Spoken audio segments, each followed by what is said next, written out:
अच्छा, कुछ काम के बारे में रिकमेंड कर दें जो लोग यहाँ पे आना चाहते हैं या जो लोग भी ये वीडियो देख रहे हैं। कौन से ऐसे काम है, कौन से ऐसे बिजनेसेस हैं जो बंदा इंडोनेशिया में आके कर सकता है? कह रहे थे कि बस अपने में कपड़े भी उतार दो, वो जो सामान लेके वो बैग के। उनका वीज़ा था जिकर्ता का।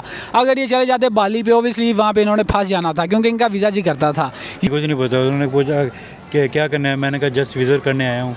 ठीक है, तो उन्होंने मेरे को बोला कि आपने जिधर रहना है, जो होटल आपने है उसका कोई एग्रीमेंट है? मैंने कहा हाँ है। अस्सलाम वालेकुम। अच्छा, आज मैं आपकी जो है ना वो बात इमरान भाई से करवाऊंगा। इमरान भाई है जिन्होंने सारा A to Z काम मुझसे करवाया है, ठीक है। और ये इंडोनेशिया में अभी रह रहे हैं जकार्ता के अंदर। सबसे पहले ये यहाँ पे C1 विज़िट वीज़े पे आए थे और मुझे यहाँ पे इनके साथ मुलाकात हुई। फिर इनका जो वीज़ा है वो C1 से हमने कन्वर्ट करके इनकी कंपनी बनाई और 2 ईयर इन्वेस्टर के तास इनको दिया। सो आज इनसे हम इनका रिव्यू लेंगे कि इनको यानी कि मेरी जो सर्विसेज थी जो इनको प्रोवाइड की वो कैसी रही, किसी किस्म का कोई इनको मसला, कोई स्कैम या कुछ मिसअंडरस्टैंडिंग या यूँ कह लें कोई डंडी फट्टी तो नहीं इनके साथ लगाई। तो वो सारी की सारी बातें जो है ना इमरान भाई के साथ डिस्कस करेंगे। आप खुद यानी कि कोई मज़ीद आपका कोई क्वेश्चन होगा इनसे पूछने के लिए, आपने बाद में कमेंट कर देना, वो फिर पूछ लेंगे। लेकिन आज जो है ना वो जो एक स्टैंडर्ड क्वेश्चंस हैं वो इनसे पूछेंगे। जी इमरान भाई, जब आप इंडोनेशिया में आए थे C1 वीज़े के ऊपर, तो वो आपकी कैसी एंट्री रही? कोई मुश्किल पेश आई या बस स्मूथली आपकी एंट्री हो गई? नहीं, मेरी बहुत सही एंट्री रही, कुछ ज़्यादा उन्होंने सवाल जवाब नहीं किए। अच्छा, आप तो C1 वीज़े के ऊपर थे तो फिर भी कुछ नहीं पूछा उन्होंने? नहीं, कुछ नहीं पता, उन्होंने पूछा कि क्या करना है, मैंने कहा जस्ट विज़िट करने आया हूँ। ठीक है, तो उन्होंने मेरे को बोला कि आपने जिधर रहना है, जो होटल आपने है उसका कोई एग्रीमेंट है? मैंने कहा हाँ है। तो फिर मैंने उनको एग्रीमेंट दिखाया, उन्होंने कहा ओके ठीक है। बाकी उन्होंने मेरा पासपोर्ट चेक किया और पासपोर्ट चेक करके उन्होंने स्टिकर लगा के मुझे पासपोर्ट वापस दे दिया। अच्छा, बिल्कुल ऐसे ही होता है। जब आप C1 वीज़े के ऊपर आते हैं ना तो आपके सारे के सारे जब डॉक्यूमेंट्स पूरे होते हैं तो इमिग्रेशन आपकी स्मूथली आपको एंट्री दे देती है। अब आप जब YouTube के ऊपर देखते हैं ना तो बहुत से लोग जो है वो नेगेटिव कमेंट कर रहे होते हैं, जी हमारा तो ये मसला हुआ है, इमिग्रेशन ने 5-5 घंटे 6-6 घंटे बिठाई रखा है, पैसे लिए हैं और फिर हमें जाने दिया है। लेकिन मुझे उन्होंने ज़्यादा से ज़्यादा मेरा वक्त लिया होगा तो 10 से 15 मिनट, इससे ज़्यादा वक्त नहीं लिया। अब ये बात है कि इमरान भाई का काम आपके भाई ने किया था, इनको वीज़ा अच्छा दिया था, ठीक है। C1 वीज़े के ऊपर इनकी एंट्री हुई थी, साथ इनको सारी की सारी गाइडलाइन दी थी। इनका वीज़ा था जकार्ता का। अगर ये चले जाते बाली पे, ओबियसली वहाँ पे इन्होंने फंस जाना था क्योंकि इनका वीज़ा जकार्ता था।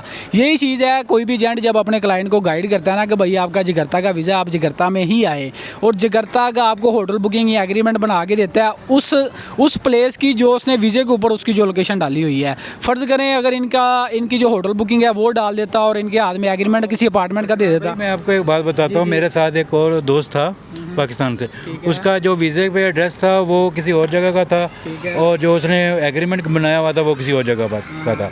तो उसको काफ़ी देर उन्होंने जलील किया, फिर पैसे भी लिए उनसे $200, ठीक है ना।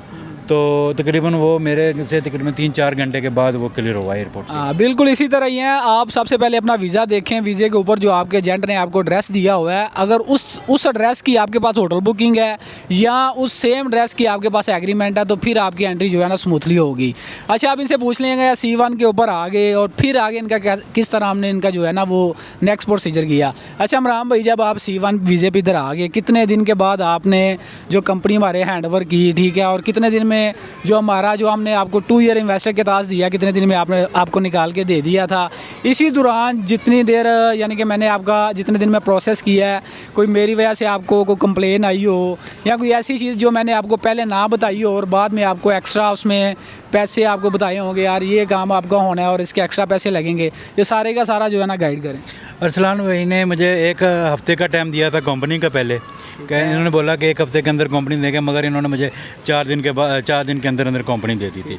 उसके बाद इन्होंने कहा कि वीज़े का मैं लूँगा आपसे 15 से 20 दिन टाइम, ठीक है।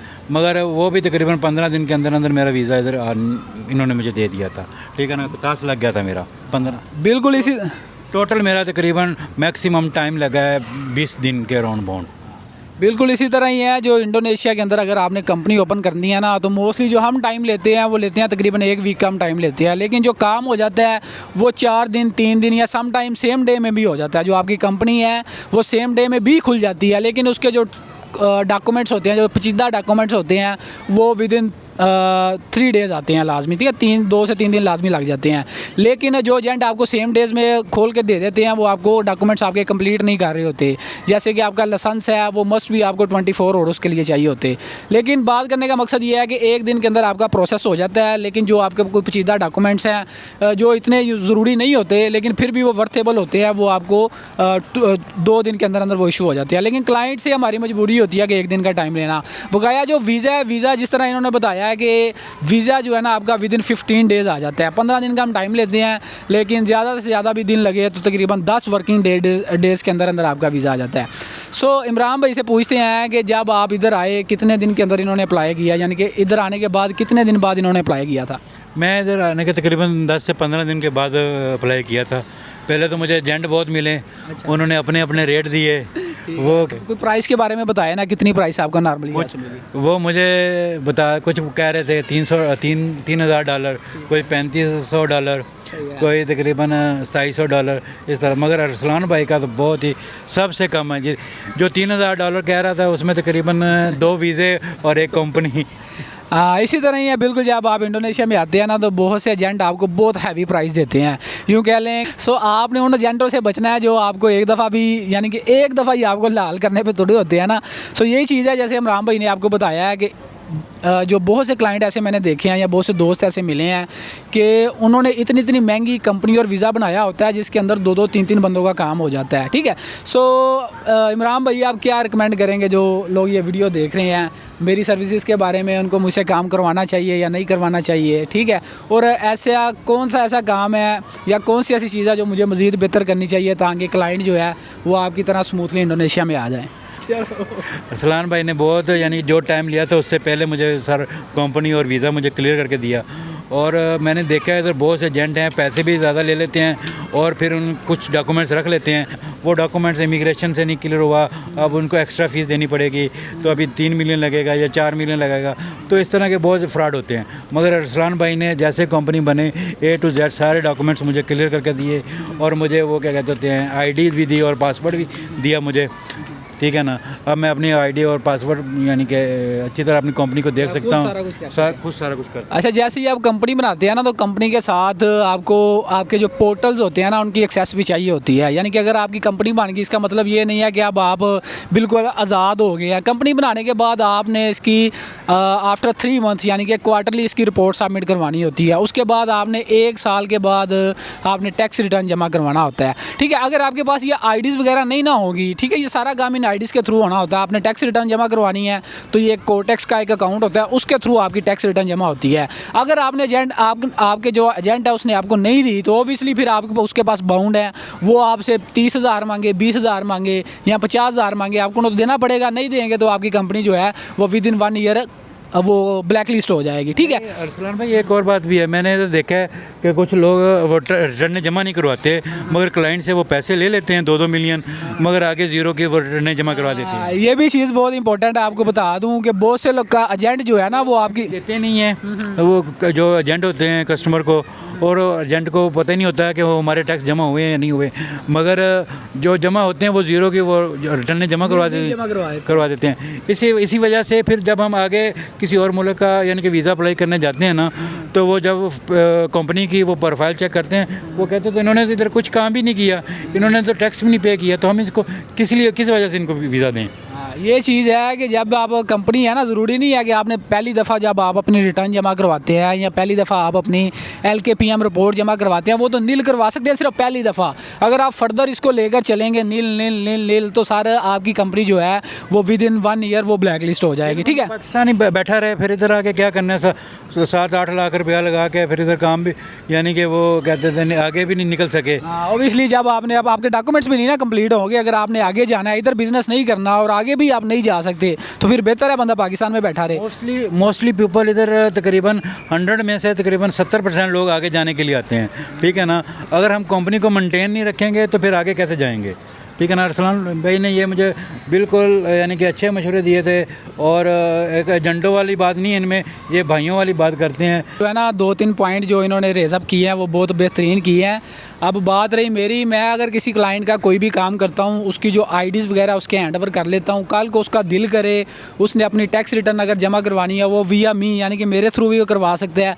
अगर उसने खुद कोई लायर जो है वो उसको हायर करना है वो खुद भी कर सकता है, ठीक है। लेकिन बात करने का मकसद ये है, इमरान भाई ने जिस तरह आपको बताया है कि आपने कभी भी अपनी रिपोर्ट्स जो हैं वो नील सबमिट नहीं करवानी, क्योंकि जो आपका वीज़ा जो आपको इशू हुआ है ना वो इस बिहाफ पे हुआ है, वो इस एग्रीमेंट के ऊपर हुआ है कि आप यहाँ पे हाँ यहाँ आप बिजनेसमैन के आए हैं तो आपको बिजनेसमैन ही बनना पड़ेगा इधर, ठीक है ना।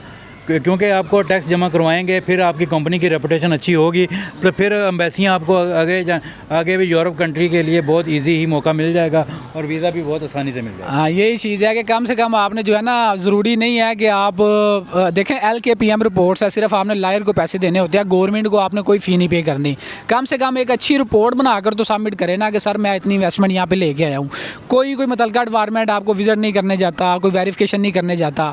सो ये चीज़ है कि कोई प्रोफेशनल बंदे को हायर करें स्पेशली अपनी रिपोर्ट्स के लिए।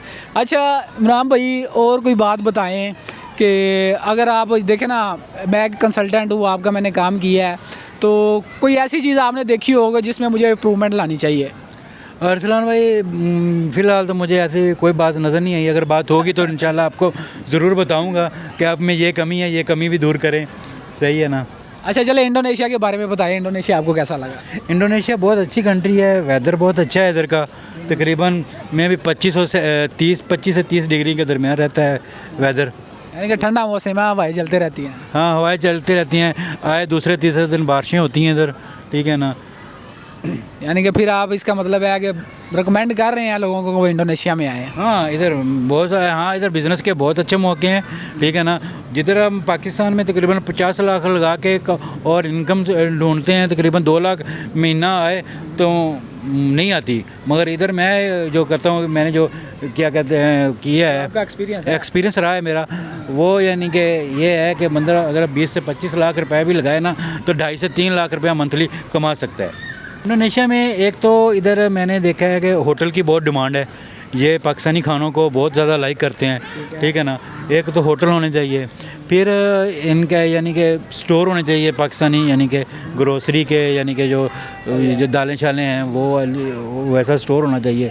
अगर आप के पास कोई है इन्वेस्टमेंट पाकिस्तानी 20 से 25 लाख रुपए, तो आप बंदा बाली में बहुत अच्छे, मैंने देखा है, विज़िट किया था बाली में, तो उधर लोगों ने मोटरसाइकिल लेके दिए हुए हैं रेंट पे ना, वो तकरीबन पाकिस्तानी 2 से 2.5 लाख में एक मोटरसाइकिल आ जाता है। और उसकी जो अगर किसी एजेंट हम दे दें ना, किसी डीलर को कि आप मेरा मोटरसाइकिल ले लें, वो हमसे पक्का कर लेते हैं। वो मंथली हमें पाकिस्तानी तकरीबन 70 से 75 हज़ार रुपये देते हैं मंथली एक मोटरसाइकिल का।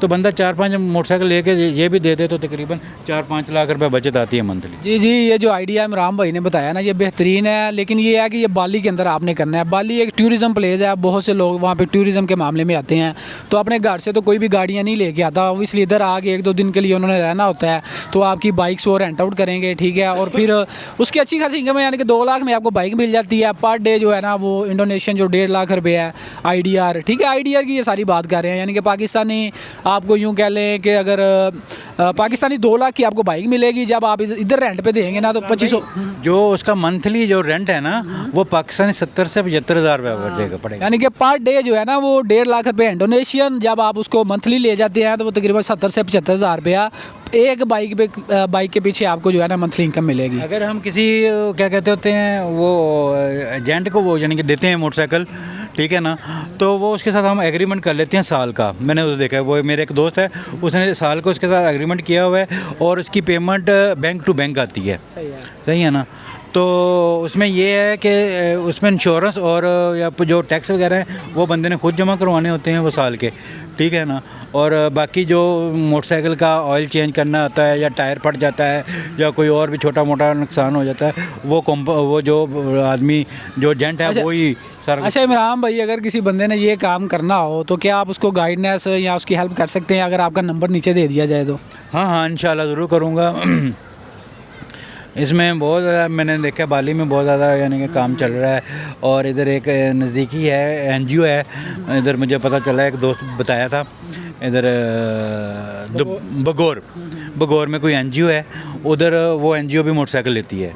ठीक है ना। चलें ठीक है। ऐसा एनजीओ का पता क्या सिस्टम होता है यहाँ पे डिफरेंट, जिस तरह इंडो मार्ट है, अल्फ़ा मार्ट है, यहाँ आस्ट्रो है, इस तरह बड़ी बड़ी कंपनियां हैं जो आपको होम डिलीवरी पे अपने पार्सल डिलीवरी करती हैं। ठीक है, तो वो फिर आपको एग्रीमेंट के तौर पे जो है ना आपसे वो बाइक ले लेते हैं। ठीक है, जो आपको मंथली पे करते रहते हैं। ये चीज़ है, एनजीओ इस तरह की होती हैं जो डिफरेंट यानी कि पर्पज़ के लिए लोगों से बाइक्स वगैरह उनकी इन्वेस्टमेंट लेती हैं। यूँ कह लेंगे आपका शेयर्स वाला सिस्टम होता है। सो अगर आपने कोई भी मज़ीद इस बिज़नेस के बारे में आपको कोई भी मज़ीद मालूमात चाहिए तो इमरान भाई का जो नंबर है वो मैं डिस्क्रिप्शन में दे दूंगा, आप इनसे रब्ता कर सकते हैं। आज के लिए इतना ही काफ़ी है। इमरान भाई ने आपको बहुत अच्छी इंफॉर्मेशन आपके साथ शेयर की है। किसी किस्म का कोई भी सवाल हो तो आप इनसे कनेक्ट कर सकते हैं। आज के लिए इतना ही काफ़ी। अल्लाह हाफिज़।